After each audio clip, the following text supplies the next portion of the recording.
네, 안녕하세요. 자, 이제 한글 맞춤법 1항의 뒷부분, 형태적인 표기 원리에 대해 수업할 겁니다.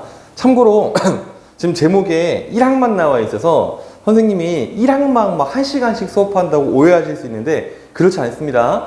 1항이랑 관련된 규정들을 실제 문법적인 내용 조직 순서에 따라서 다시 여러 가지 항목들을 배열해서 하는 수업이니까 실제로 그냥 항목 번호대로 보는 것보다 더 짜임새 있게 공부할 수 있도록 선생님이 설명할 거예요. 자, 지금 여기서 설명할 건 뭐냐면 형태음소적인 표기 원칙이랑 예외들을 설명할 거예요. 지금 여기 있는 설명들을 알아듣기 위해서는 여러분들에게 뭐가 필요하냐면요, 우리 문법 시간에 형태론, 즉 단어에 대해서 좀 알고 있어야 돼요. 무슨 말이냐면 형태소가 무엇이냐, 뭐 조사가 무엇이냐, 뭐 품사는 무엇이냐, 뭐 어간과 어미는 뭐고, 뭐 어근, 접사 이런 거는 뭐냐, 이런 것들에 대한 지식이 없으면 이 강의는 100번을 들어도 소용이 없습니다. 모든 강의에서 강조하고 있는데요, 항상 앞에 기본적인 용어들에 대해서 이해를 충분히 하고 있어야지만 어문 규정은 여러분들에게 의미가 있어요. 자, 어쨌든 들어가도록 하겠습니다. 자, 우리가 지금 앞에까지 강의했던 것들은요, 표준어를 소리대로 적는다라고 해서 대체적으로 소리에 관한 것들만 지금 공부를 했고요. 이젠 뒤에 어법에 맞도록 하는 것이 무엇인지, 즉 형태에 관한 것들을 공부를 하게 될 겁니다. 자, 그래서 지금 이 뒤에 부분은요, 총 6개로 선생님이 분야를 나눠놨고요. 그 중에서 요 강의 시간에는 1번부터 5번에 해당하는 내용들을 수업을 진행을 할 거예요. 다만 여러분들에게 공부의 기준을 좀 잡아두기 위해서 1번부터 6번의 내용들의 세부적인 사례까지는 힘들어도 중요한 사례들은 좀 설명을 하고 넘어가도록 하겠습니다. 자, 일단 첫 번째, 체언과 조사, 어간과 어미 결합 및 단어의 합성과 파생에서 형태음소적인 표기 원칙을 쓴다는 게 무슨 말이냐? 형태음소적이라는 말은요, 그 말이 갖고 있는 원래 형태를 쓴다는 얘기예요. 예를 들면 먹었다라고 했을 때 발음 자체는 먹었다이지만 우리가 표기할 때는 먹었다 이렇게 하죠. 그 이유는 뭐냐면 먹이라는 것은 먹다에서 의미를 가진 부분, 엇은 과거임을 드러내는 말, 다는 그 말이 끝내는 말인데 원래 형태를 그냥 소리랑 상관없이 적은 거예요. 자, 놀이도 마찬가지죠. 놀다라는 말의 어간 놀에다가 이거를 명사로 바꾸어주는 이라는 명사 파생 전미사를 붙여서 이렇게 쓴 건데 형태 음소적인 표기라는 것이 바로 여기에 해당되겠습니다. 승우가는 여기서 해당 사항 없어요. 선생님 이름이에요. 그 다음에 단어의 본래 뜻에서 멀어지면은 소리 나는 대로 쓴다는 게 무슨 말이냐? 자, 놀음 같은 경우에는 원래는 놀다에서 온 말이에요. 이 놀 뒤에다가 음이라는 게 붙었는데 놀음을 발음을 부드럽게 하면 노름이 되죠. 근데 우리가 이 친구를 놀음이라고 쓰지 않는 이유는 뭐냐면 누구도 이 단어를 보면서 노는 걸 생각하지 않고 도박을 떠올립니다. 그렇기 때문에 뜻에서 멀어지는 거예요. 드러나다 마찬가지죠. 원래는 들다 더하기 나다입니다. 그 다음에 3번, 모음으로 시작하는 전미사 중에 일반적이지 않은 것이라고 했는데, 자, 명사로 만들어주는 전미사 중에서 일반적으로 쓰이는 것이 이, 두 가지고요. 부사로 만들어주는 전미사 중에서 일반적인 것이 이랑 히예요. 즉, 이렇게 일반적이지 않은 것을 쓸 때는 소리대로 쓴다는 얘기입니다. 그럼 지붕이라는 거는 어떻게 만들어진 말이냐? 아이고, 다시 나와라. 지붕이라는 것은 집이라는 말에다가 웅이라는 명사 파생 전미사가 붙은 거거든요. 그냥 발음되는 대로 지붕이라 쓴 거고, 마중도 마찬가지예요. 맞이하다 할 때 맛에다가 웅을 붙여서 마중 이렇게 발음되는 대로 표기한 겁니다. 그 다음에 4번, 끝소리에 리을이 탈락하거나 디귿으로 바뀌면 소리 나는 대로 적는다는 건 무슨 말이냐? 다다리, 원래는 달달이죠. 따님은요, 딸님, 숟가락은 술가락입니다. 그런데 발음이 바뀐 대로 그냥 표기를 해주는 거예요. 그 다음에 5번, 중세시대의 표기 전통이라는 건 뭐냐면 이런 거예요. 머리카락 같은 경우에는 히읗 종성체언이라고 해서 머리 히읗 이렇게 됩니다. 중세시대에는요, 뭐 바다 히읗, 뭐 하늘 히읗, 뭐 암 히읗, 수 히읗 이런 것들이 있었어요. 요 뒤에 가락이 붙으면은요, 히읗이랑 기역, 요 두 가지가 축약이 되어서 히읗 이렇게 바뀌게 되죠. 요런 거를 설명한 거고요. 좁쌀 같은 경우에는 조 더하기 중세시대 표기 전통상으로는 이런 모양인데 이 친구가 앞으로 붙고 얘는 쌍시옷으로 바뀌어서 좁쌀 이렇게 발음한다고 보시면 되겠습니다. 자, 뒤에 있는 용언의 규칙, 불규칙 활용은 일단 넘어가도록 하겠습니다. 그럼 이제 실제 관련된 항목을 볼 건데요. 맨 처음에 14항부터 시작합니다. 체언과 조사는 구별한다. 자, 보시면 몇 개만 설명해 볼까요? 떡이 같은 경우에 실제 발음은 떡이잖아요. 그러나 이런 식으로 떡은 떡대로, 이는 을대로, 또 떡은 떡대로, 을은 을대로 두 개를 구분해서 쓰고 있다는 것을 우리가 이해할 수 있죠. 그 다음에 17항, 어미 뒤에 덧붙는 조사 요는요, 요로 적는데요. 그 이유는 뭐냐면요, 이 조사 요라는 것이 어떤 의미냐, 상대 높임의 의미가 있어요. 듣는 사람을 높여주는 겁니다. 예를 들어서 너 뭐하니? 나 책 읽어. 이렇게 끝나죠. 그런데 저 책 읽어 요라고 하면은요, 저라는 말과 더불어서 요가 듣는 사람을 높여주는 표현이죠. 즉 원래 형태가 요이기 때문에 요를 그대로 적는다. 즉 형태 음수적인 표기가 되겠습니다. 그 다음에 15항입니다. 용언의 어간과 어미는 구별하여 적는다. 이 친구 마찬가지죠. 먹다 같은 경우에 실제 발음은 먹다예요. 된소리 대기가 규정이 적용이 된 거죠. 그런데 이걸 우리가 따라고 적지 않고 다라고 하는 이유는 바로 뭐냐? 이 다가 평서형 종결 어미이기 때문에 그 원래 모양을 지켜주는 겁니다. 그리고 먹으니 같은 경우도요. 먹은 먹대로 어와 은이는 은이대로 원래 형태를 지켜준 거예요. 그 다음 부침 3번. 연결항에서 사용되는 이요는요, 이요를 적는다고 했는데, 자, 예시를 보고 나서 상세한 설명을 하겠습니다. 이것은 책이요, 저것은 붓이요, 또 뒤에 뭐 다른 것은 뭐요, 이렇게 설명 붙겠죠. 지금 잘 보면은요, 얘들은요, 책과 그 다음에 붓이 나열됐어요. 근데 지금 이 니에는 사실은 잘못된 표현입니다. 왜냐면 책과 붓을 나열했는데요. 여기 사용되는 오라는 건 이거는요, 종결할 때 쓰는 말이에요. 그러니까 이것은 그냥 책이요 이렇게 했을 때는 오라고 쓰면 됩니다. 자, 그럼 이제 좀 헷갈리는 것이 있는데요. 자, 지금 조사요라는 게 있고요. 그 다음에 어미요라는 게 있어요. 둘이 형태는 똑같은데요. 문법적인 기능과 의미가 달라요. 아까도 봤듯이 조사요는 상대 높임입니다. 저 책 읽어 요 했을 때. 그런데 어미요는요, 열거하는 거예요. 여기에 기억에 해당하는 항목이죠. 그러면 오라는 것은 무엇이냐? 이거는 그냥 종결이에요. 그래서 이것은 예를 들어서 무리요 이렇게 하고서 이 말이 끝나잖아요. 그럼 이렇게 되는 거고, 이것은 무리요, 저것은 불이요 하면 요로 우리가 말을 마무리를 해야 된다는 거죠. 자, 그 다음에 16항. 어간의 끄듬절 모음이 아, 오일 때는요, 어미를 아로 적고, 그 밖에 모음일 때는 어로 적는 이유가 뭐냐면, 자, 이건 사실은 의문론이랑 좀 관련이 있는데, 요 친구들 우리가 양성 모음이라고 하죠.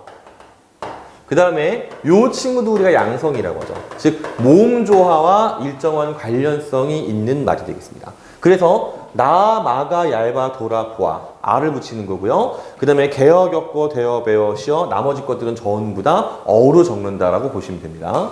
그 다음에 27항 둘 이상의 단어가 어울리거나 접두사가 이루어진 말은 각각 그 원형을 밝힌다. 자, 이거는 그냥 말 그대로 형태 음수적인 표기입니다. 원래 그 단어의 모습을 그대로 적는 거예요. 자, 그래서 여기 나오는 말 중에 물난리, 물과 난리죠. 끝장은 끝가장, 꽃잎은 꽃가잎, 그 다음에 꺾꽂이는 꺾과 꼬지, 국마리는 국과 마리, 그 다음에 마리 같은 경우는 말달, 말 뒤에 이를 붙인 그런 케이스가 되겠습니다. 자, 그 다음에 이제 조금 헷갈리는 것들을 드디어 보기 시작할 건데요. 2번 항목이죠. 단어의 본래 뜻에서 멀어지면 소리 나는 대로 표기한다라고 했죠. 자, 거기서 지금 첫 번째 경우가 합성용언인데요. 합성용언이라는 것은 용언 두 개가 만나서 그냥 하나의 용언으로 된 거예요. 즉 동사랑 동사가 만나든지 뭐 형용사, 형용사가 만나갖고 하나의 단어가 된 건데, 자, 이때 자, 붙임을 보시면 두 개의 용언이 어울려 한 개의 용언이 될 적에가 합성용언이에요. 이때 앞말의 본뜻이 유지되면 형태를 밝혀줬고요. 그렇지 않으면 안 밝힙니다. 첫 번째, 앞말의 본뜻이 유지된다. 넘어지다 같은 경우에는요, 넘는 거죠. 늘어나다 느는 거죠. 늘어지다 느는 거고, 돌아가다 도는 거죠. 되짚어가다 되짚는 거죠. 들어가다 드는 거죠. 떨어지다 떨다죠. 자, 약간 여러분들 봤을 때 이런 말들이 지금 우리가 익숙하지 않을 수는 있는데, 그러나 곰곰이 생각해보면 저런 말들이 있을 거라고 생각할 수 있는 말들이에요.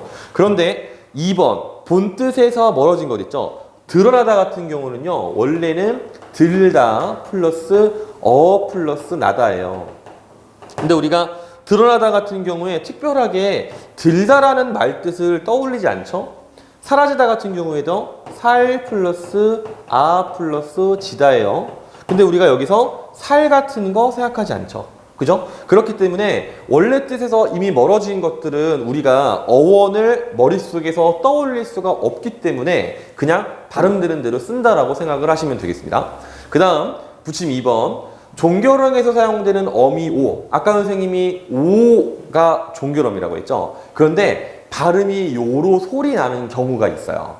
그러나 형태음소적인 표기 원칙 때문에 원래 어미 형태인 오를 밝혀서 적어 주셔야 돼요. 그래서 이런 식으로 책이요, 옷이요, 아니요. 이 표기는 하면 안 됩니다. 얘네들은 이렇게 바꿔 주셔야 돼요. 알겠죠? 자, 그러면 여기서 여러분들이 이런 질문을 할 수가 있어요. 아니, 그러면 선생님 제가 이 오랑 요에 대해서요. 어떨 때는 종결이고 어떨 때는 상대 높임이라고 했는데, 그런데 저는 사실 상대 높임으로 종결하려고 했는데요? 이렇게 물어볼 수가 있어요. 그러면 어떻게 구분하면 되냐면요. 봐봐요. 자, 저는 책을 읽어요. 이 말이랑 이것은 책이요랑 구분했을 때 책이 오죠. 자, 구분했을 때 책을 지금 읽어요 같은 경우에는요. 이거를 빼보세요. 책을 읽어. 그러면 높임에서 그냥 낮음으로 떨어지고 문장 성립이 됩니다. 문장 성립이 돼 이 친구는요. 근데 얘를 빼보세요. 이것은 책이. 이러면 문장 성립이 안 돼요. 그죠? 즉 생략을 해도 문장 성립이 되면 조사고요. 생략을 했을 때 문장 성립이 안 되면 어미다라고 여러분들이 생각하시면 됩니다. 알겠죠? 자, 그 다음에 파생명사의 경우입니다. 어간에 이나 음이 붙어서 명사로 된 것과 이나 희가 붙어서 부사로 된 것. 자, 이게 바로 뭐냐? 아까 설명했던 일반적으로 사용하는 전미사들이에요. 이런 경우에는 원형을 밝혀 적습니다. 그런데 어간에 이나 음이 붙어서 명사로 된 것이라도 어간의 뜻과 멀어지잖아요. 그러면 원형을 밝힐 필요 없어요. 무슨 말이냐? 자, 지금 여기서 굽돌이에서요. 이게 원래는요. 굽돌 플러스 이거든요. 근데 여러분들 굽돌 뭔지 알아요? 그 다음에 다리 같은 경우에 달 플러스 이거든요. 달 뭔지 알겠어요? 그 다음에 목걸이 같은 경우에 목, 걸 플러스 이거든요. 여기서 목걸 이게 병이랑 무슨 상관이 있죠? 그 다음에 문열이 자 문열 플러스 이 뭔지 알겠어요? 알 수가 없죠.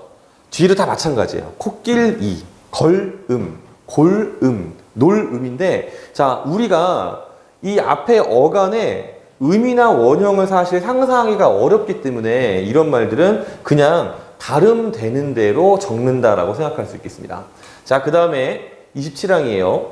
둘 이상의 단어가 어울리거나 접두사가 붙었을 때 당연히 이거는 원래 형태음소적인 표기 원칙에 의해서 다 각각의 말을 밝혀줘야 돼요. 그런데 거지같이 예외들이 있어요. 자, 뭐냐면 자 할아버지, 할아범 있잖아요. 이거 우리가 일반적으로 잘 바꾸죠. 뭐 할머니, 할멈 이런 식으로요. 이런 것들은 그냥 너무 일반적으로 쓰기 때문에 발음 변한 형태 그대로 표기할 수 있다는 얘기입니다. 그 다음에 어원이 분명하지 아니하는 것은 원형을 밝히지 않는다. 기본적인 원리는 똑같아요. 무슨 말이냐면 형태 음소적인 표기 원칙을 지키는 것은 그 형태를 보고 무슨 말인지를 아는 케이스고요. 형태 음소적인 표기를 지키지 않는 것은 그 형태를 봐도 원형을 알 수 없거나 무슨 뜻인지를 모른다는 말입니다.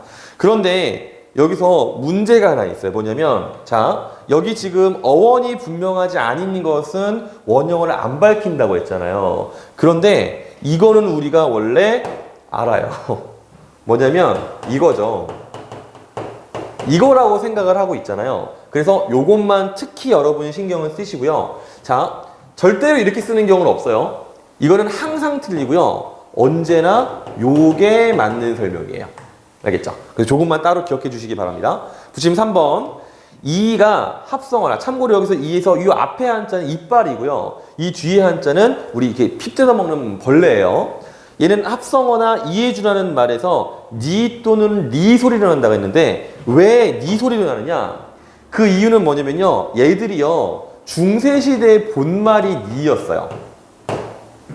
즉 아주 옛날에 어원을 따져보면요. 원래 니라고 발음되던 친구들이에요. 다만 현재는 이라고 하는 이유는 두음 법칙 때문에 그렇습니다. 그 다음에 이 친구가 리루 소리가 나는 이유는 뭐냐면요. 유음화 때문에 그래요. 자, 그래서 간니, 덧니, 사랑니, 송곳니, 앞니, 어금니 같은 경우에 위치 자체가 애초에 할 필요가 없어요. 두음 법칙을. 그래서 니라고 표기를 하는 거고요. 그 다음에 밑에 있는 틀리 같은 경우에 자 보시면 원래 틀 더하기 니가 맞아요. 원래 니예요, 이 친구는요. 두음 법칙이 적용된 자리가 아니고 그런데 리을과 니은이 만나면 니은이 유음화가 되기 때문에 얘가 리로 바뀌게 돼요. 그래서 틀리 이렇게 발음을 하게 됩니다. 그런데 어쨌든 간에 표기는 니라고 하시면 돼요. 그 이유가 뭐다? 원래 표기가 니이고 우리가 지금 쓰는 이는 두음 법칙의 결과다. 자, 그 다음에 19항입니다. 자, 여기서부터는 좀 내용 단위가 바뀌는데요. 자, 보세요. 모음으로 시작하는 전미사 중에 일반적이지 않은 것이 쓰이면 소리나는 대로 표기한다. 아까 봤던 지붕, 마중 이런 것들이 있었죠. 자, 보겠습니다. 자, 19항 이건 넘어가고요. 자, 일단은 원칙적인 표기들이에요. 이 같은 일반적인 말이 붙는 거, 같은 일반적인 말이 붙는 거. 보시면 길이, 깊이, 높이, 다듬이, 딴바지, 달맞이 뭐 이런 식으로 우리가 익숙하게 잘 보는 단어들이죠. 이거는 앞에 분명히 언음이 되지만 길이 이런 식으로 이렇게 표기하지 않고 원래 형태를 정확히 밝힌다는 거 알 수 있어요. 걸음, 묶음, 미음, 얼음, 역음도 마찬가지죠. 자, 읽는 것은 걸음이지만 이렇게 표기한다는 거 알 수 있죠. 형태 음수적 표기를 지킨 거예요. 자, 부사도 마찬가지입니다. 부사도 일반적으로 만들어둔 전미사가 이랑 희기 때문에 지금 보시다시피 같이, 굳이, 길이, 높이, 많이 전부 다 발음 자체는 같이 이런 식으로 되지만 이렇게 쓰지 않고요. 원래 형태를 그대로 지키고 있어요. 밝기, 이키, 자키도 자음 축약 때문에 밝기 이렇게 되지만 이렇게 쓰지 않고 원래 형태를 지켜주고 있어요. 자, 그 다음에 명사 뒤에 이가 붙어서 된 말은 그 명사의 원형을 밝힌다는 것도 형태 음소적인 표기를 정확히 지키고 있는 거예요. 그래서 곳곳이 낱낱이 목목이 샅샅이 아바비 시비비 마찬가지고 명사로 된 것도 뭐 곰배파리 바둑이 산발이 전부 다 마찬가지예요. 전부 다 원래 형태를 지키는 원칙적인 표기 사항들이에요. 근데 21항 자 명사나 혹은 용언의 어간 뒤에 자음으로 시작된 전미사가 붙는다. 자음으로 시작된 전미사는요. 앞팻말이랑 연음이 될 이유가 없죠. 그죠? 그리고 또 앞팻말과 음운 현상이 일어나더라도 형태음소적인 표기 원칙에 따라서 그냥 그대로 적으시면 돼요. 그래서 갑 더하기 지다. 발음은 갑지다지만 그렇게 하지 않습니다. 형태음소적인 표기 때문에 그냥 원래 모양 그대로 하는 거예요. 호찌다, 넋두리, 빛깔, 엽댕이, 잎사귀 다 마찬가지고 좀 헷갈리는 거는 깔 같은 거. 원래 깔이에요. 알겠죠? 빛 뒤에 소리가 깔로 바뀐 것이 아니라 원래 깔입니다. 그 다음에 어간 뒤에 자음으로 시작된 전미사가 붙는 거 낚시, 낙다 뒤에 시죠. 늑정이, 늑 뒤에 정이, 덥게, 덥 뒤에 개, 뜻개질, 뜻 더하기, 개 더하기, 질 이렇게 되는 거죠. 자, 밑에 있는 것도 다 여러분들이 비슷비슷하게 생각하시면 되고요. 그 다음에 이제 다른 약간 예외적인 것들을 좀 볼 겁니다. 보시면 이나 이에 모음으로 시작하는 명사 파생전미사. 자, 중요한 게 뭐냐면요. 잠깐 앞으로 가보면은 지금 형태음소적인 표기 원칙을 지키는 거는 뭐냐면요. 일반적인 전미사들. 예를 들어서 명사면은 이나 부사면은 이나 희였어요. 그 다음에 여기에 추가해서 자음으로 시작하는 전미사. 얘네들은 전부 다 원칙적으로 형태음소적 표기를 하는데 그런데 지금 우리가 보는 건 뭐냐면 이나 음이 아니면서 모음으로 시작하는 전미사들을 보는 거예요. 자, 예를 들어 보면은요. 자, 귀머거리 같은 경우에 자, 귀 먹다란 말일 테니까 귀 먹 더하기 어리겠죠. 귀머거리. 까마귀 같은 경우에는 어간이요. 까마귀예요. 여기에 지금 위가 붙은 거죠.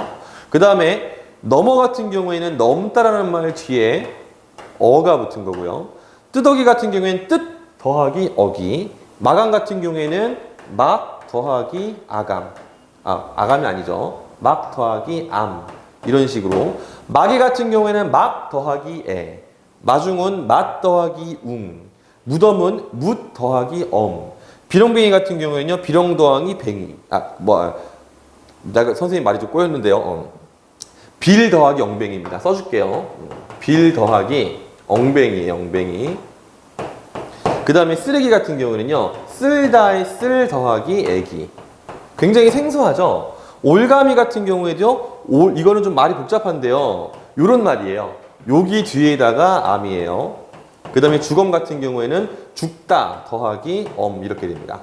사실 이거 여러분들이 생각도 못한 접사들이죠. 근데 어쨌든 요런 말들은요. 그냥 붙였을 때 여름 드랜드를 그대로 여러분들이 표기를 하시면 된다. 이렇게 이해하시면 됩니다. 근데 사실 여기서 어려운 말들은 별로 없죠. 다 일반적으로 우리가 쉽게 이해할 수 있는 말들이죠. 그 다음에 또 부사로 바뀐 거. 거뭇거뭇. 거뭇거뭇이라는 것은요. 검다 뒤에다가 우시 붙은 말이겠죠. 너무 같은 경우에는 넘 다음에 우. 도로는 돌오. 뜨덤은 뜻 더하기 똑같은 게 있네요. 바투는 밭 더하기 우. 불긋불긋은요. 원래 붓다라는 게 이렇게 되잖아요. 이거 다음에 읒. 그 다음에 비로소 같은 경우에는요. 비롯 다음이 오. 그 다음에 뭐 오긋오긋 자주 차마 이런 것도 비슷한 방식으로 분석을 하면 되겠죠. 그 다음에 남아 같은 경우도요. 남 더하기 아고요. 부터 같은 경우에도요. 붓 더하기 어고요. 조차 같은 경우에도요. 이건 발음이 좀 애매하니까 쓸게요. 이거 더하기 아예요. 물론 이거는 현대국어적인 입장에서 형태소 분석이 안 됩니다. 다만 이 말의 원형들을 따져보면 중세나 근대시대에 남, 붓, 조 이런 거에서 뒤에말에 붙은 형태들을 발견할 수가 있어요. 그런 식으로 다시 말하지만 자 일반적으로 쓰이는 전미사는 이음 명사인 경우에는 부사인 경우에는 이희고요. 그 다음에 자음으로 시작하는 전미사 이럴 때는 뭐 한다고 했어요? 그렇죠? 원래 표기를 밝혀줍니다. 그러나 지금 보시다시피 얘네들 이나 위에 아까 봤던 엉뱅이라든지 암 이런 것들 있죠. 이런 것들은 이어적기 표기대로 즉 소리 나는 대로 쓴다라고 보시면 됩니다. 자, 그 다음에 이제 그 외의 내용인데 이게 좀 복잡해요. 근데 조금 헷갈리지 않고요. 복잡하긴 한데 그러니까 규정을 따지면 복잡한 거예요. 다시 규정을 따지면 복잡하고 일반적으로 우리가 문법 시간을 배우거나 그냥 일반적으로 쓸 때는 헷갈리지 않는 겁니다. 일단 여기 나오는 것들 기리이히 우구추 이거 같은 경우 우리가 흔히 이히리기 우구추라고 피동 혹은 사동점에서 쓰는 말들이죠. 얘들은 그냥 모양 지켜줘요. 자주 쓰는 말들이기 때문에. 그 다음에 으키, 이키, 애가 붙는 게 있는데 실제로 이건 우리가 전혀 헷갈리지 않는 말들이에요. 보시면 자 일으키다, 돌이키다, 없애다. 이거 아무도 헷갈리지 않잖아요. 그러니까 그냥 눈에 익숙한 대로 그냥 쓰시면 됩니다. 그 다음에 자 이희우가 붙는 경우에 본 뜻에서 멀어지면 소리대로 적는다. 보시면 돌이다, 들이다, 고치다, 받치다, 붙이다. 얘들이 원래는요. 이게 돌 더하기 이다고요. 들 더하기 이다고 그 다음에 고 치읓 더하기 이다 이런 식이에요. 그런데 아무도 우리가 그렇게 생각하지 않죠. 이미 우리 머릿속에서 어원이 너무 멀어졌어요. 그렇기 때문에 얘는 그냥 이렇게 일상적으로 쓰는 대로 쓰면 되는 말입니다. 치랑 트리도 똑같아요. 근데 여러분들 좀 주의할 게 뭐냐면 뜰이랑 트리는요 그냥 같은 말이에요. 그래서 예를 들어서 지금 여기에 쏘뜨리다, 쏘트리다가 있는데 둘 다 맞는 말입니다. 둘 다 사전에 등재되어 있고 둘 다 표준어로 인정되는 말들이에요. 근데 어쨌든 이런 것들도 우리에게는 헷갈리는 말들은 아니기 때문에 아주 열심히 공부할 만한 부분은 아니라고 생각이 됩니다. 자, 그 다음 부분 업, 읍, 부가 있는데요. 참고로 말하면 믿었더랑 믿부다는 비슷한 말이에요. 둘 다 믿음직스럽다 이런 뜻입니다. 어쨌든 얘들도 그냥 이렇게 요 단어 정도만 기억하시면 되겠고 우리가 일반적으로 쓰는 말이기 때문에 그냥 그렇다라고 보시면 되겠습니다. 그 다음 23항 하다나 거리다가 붙는 어근에 이가 붙어서 명사가 된 것은 원형을 밝혀 적는다 그랬죠. 자, 지금 보시면 이가 붙었어요. 그러니까 원형을 밝혀주는 거죠. 그죠? 그래서 꿀꿀. 이게 꿀꿀이가 맞는 거고, 눈 깜짝이. 요게 맞는 거고, 배불뚝이가 맞는 거고, 삐죽이가 맞는 거죠. 자, 앞에 나왔던 설명이랑 크게 다르지 않기 때문에 넘어가겠습니다. 그 다음에 하다나 거리다가 붙을 수 없는 어근이 있어요. 자, 잠깐 비교해보면은요, 앞에는요, 자, 꿀꿀거리다, 눈 깜짝거리다, 배불뚝하다, 삐죽거리다, 혹은요, 쌕쌕거리다, 쌕쌕하다, 뭐, 오뚝하다, 뭐, 푸석거리다, 훌쭉하다, 이런 식으로 하다나 거리다가 붙는 말들이죠. 그런데 이 뒤에 있는 말들은요, 하다나 거리다가 못 붙어요. 그래서 보시면, 개굴.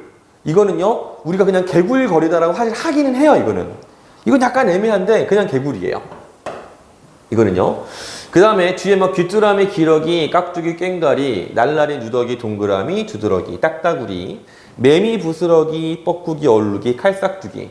자, 이런 말들이 여러분들이 칼싹두기나 얼룩이는 잘 안 쓰겠지만 사실 이것도 규정을 따지기 시작하면은 복잡한 거죠. 우리가 일상적으로 그냥 잘 사용하는 말이기 때문에 괜히 복잡하게 암기를 하거나 할 필요는 없는 말이 되겠습니다.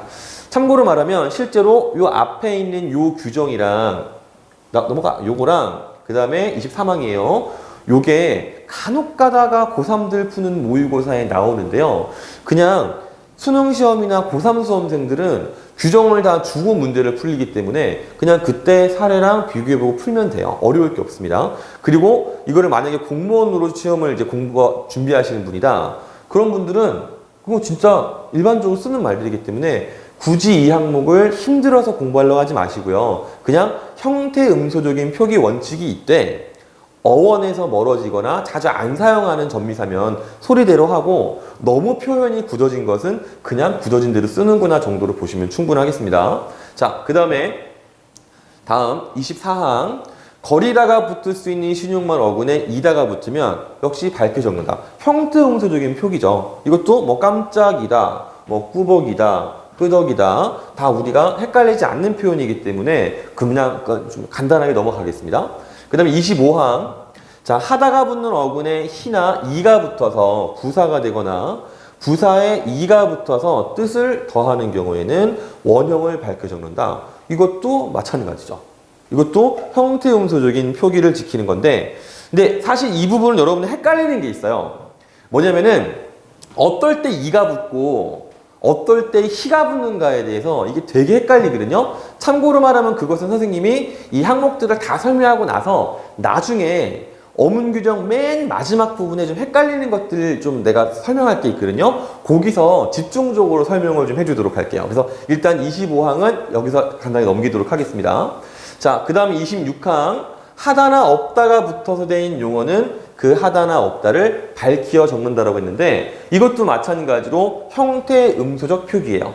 참고로 말하면은요 하다나 없다 같은 경우에 자 요것뿐만 아니라 이 뒤에요 뭐 되다라든지 혹은 뭐 받다라든지 혹은 뭐 시키다 이런 말 다 마찬가지인데요.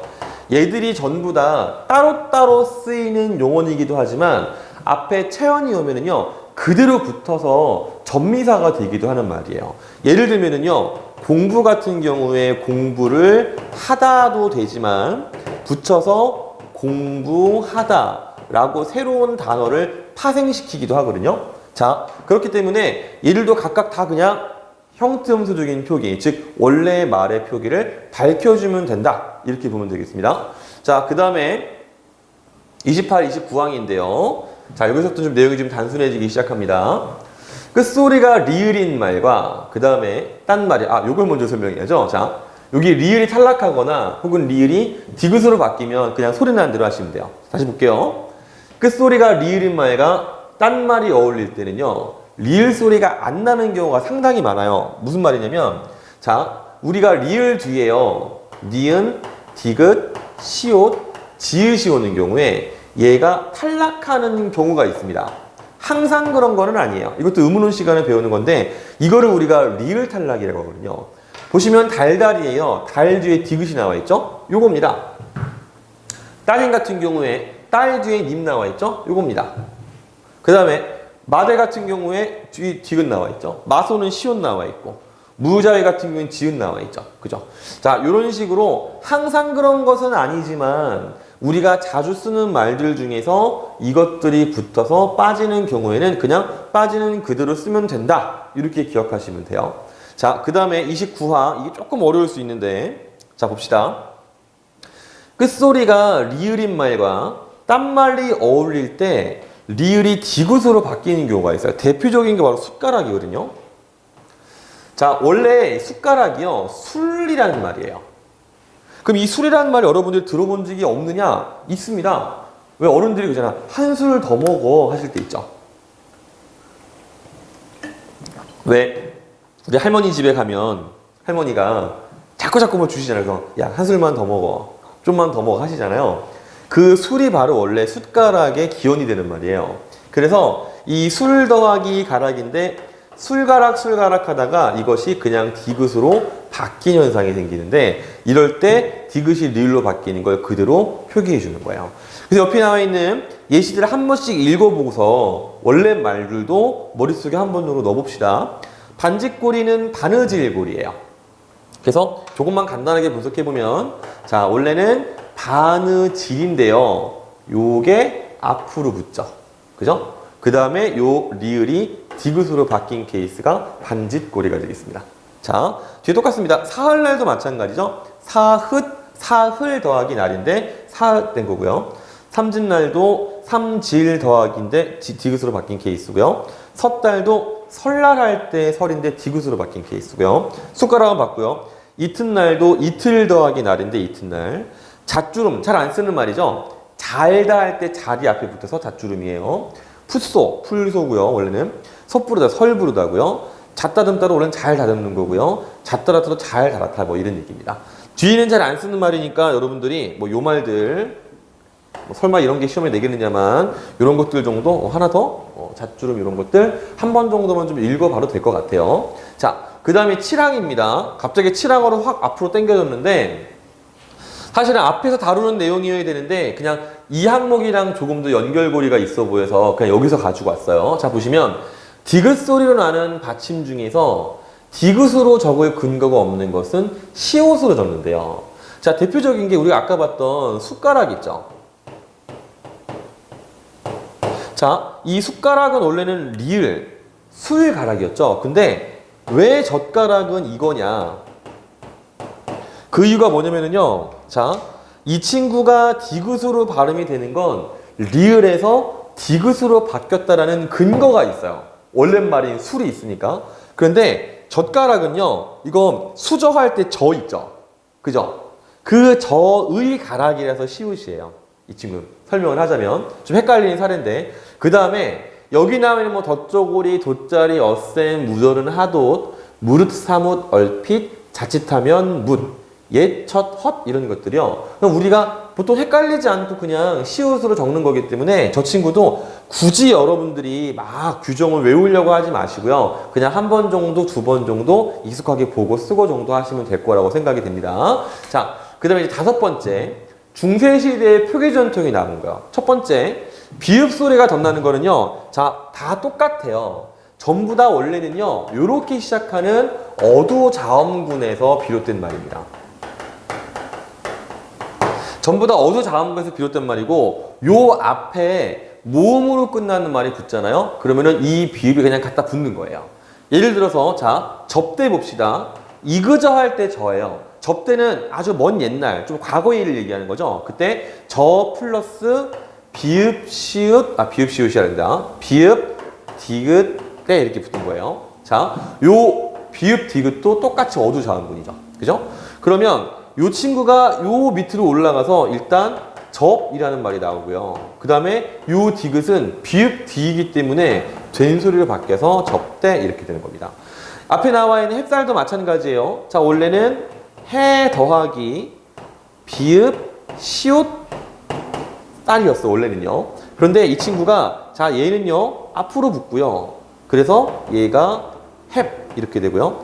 그 다음에 이 친구는 이 비읍 때문에 쌍시옷이 되고 이 아래 하자는요 나중에 또 이제 뭐 배울 일이 있을지 모르겠는데 중세국어시기에 이게 아로 바뀌어요. 18세기가 되면. 그래서 햅쌀 이런 식으로 표기가 굳어진 겁니다. 자, 준비된 사람에겐 굉장히 쉬운 설명일 텐데 처음 듣는 사람한테는 당최 무슨 말인지 모르겠다가 될 수 있는 설명이었죠. 그 다음에 2번 히읗 소리가 전하는 것은 히읗 종성 체언이에요. 써있듯이 머리 히읗가락, 살 히읗 고기, 수 히읗 개. 그 다음에 뭐 안 히읗, 그 다음에 암 히읗 이렇게 돼 있는데 여기 괄호에 써있는 뭐 x 더하기 히읗 있죠. 이게 전부 다 뭐냐면 중세시대의 히읗 종성 체언이라는 거고 얘네들이요 히읗 덕에 가락하면 자음 추격해서 머리카락, 히읗 덕에 고기하면 자음 추격해서 살코기 이렇게 바뀌는 겁니다. 실제로 그래서 여러분들 이걸 사전을 찾아보잖아요. 사람들이 잘못 쓰는 게 있어요. 뭐냐면 자 우리가 숫강아지 같은 경우에 숫개 같은 경우에 봐봐요. 이거를 이렇게 찾는 경우도 있고요. 이렇게 생각하는 경우도 있는데 사전에 찾아보면요. 이거를 전부 다 뭐로 바꿔놓냐면요. 수캐라고 바꿔놔요. 이게 맞는 표기고 다 틀린 표기예요. 다만 사람들이 이 표기를 많이 쓰니까 국립국어원 표준사전에 남겨는 놨는데 이거를 전부 다 화살표라고 이렇게 바꿔야 한다고 표시합니다. 즉, 자, 암개도 마찬가지고 잘못된 거고요. 항상 암캐예요. 그래서 이런 식으로 히읗 종성 체언 있죠? 이 정도만 기억해 주세요. 머리, 그 다음에 살, 암, 수 이런 것들 있죠? 이 정도만 여러분들이 기억을 해두면요. 이 뒤에 예사 소리가 붙는 말들은 다 사전에서 찾을 때 이런 식으로 혹은요 이런 식으로 거센 소리로 바꾸어서 여러분들이 사전에 찾는 게 그것이 올바른 표준어가 되겠습니다. 자, 그 다음에 여기까지 해서 형태음수적 표기 중에서 좀 비교적 설명이 단순한 거는 설명을 마치도록 하고요. 이 뒤에 이제 좀 헷갈리는 게 있어요. 한글 맞춤법 항목으로는 정확하게 18항목이 들어가는 건데 그 18항목이 1번부터 9번까지 되게 길어요. 근데 그 내용이 전부 다 뭐냐면은 용언의 규칙 불규칙 활용에 대해서 사실은 설명하고 있는 구절들이에요. 그래서 선생님이 이 다음 강의에서는 규칙 불규칙 활용에 대해서 아주 자세하게 설명을 못하고요. 이러이러한 것이다라고 설명을 한 다음에 규정이랑 같이 연결해서 살펴보도록 하겠습니다. 고생 많았습니다.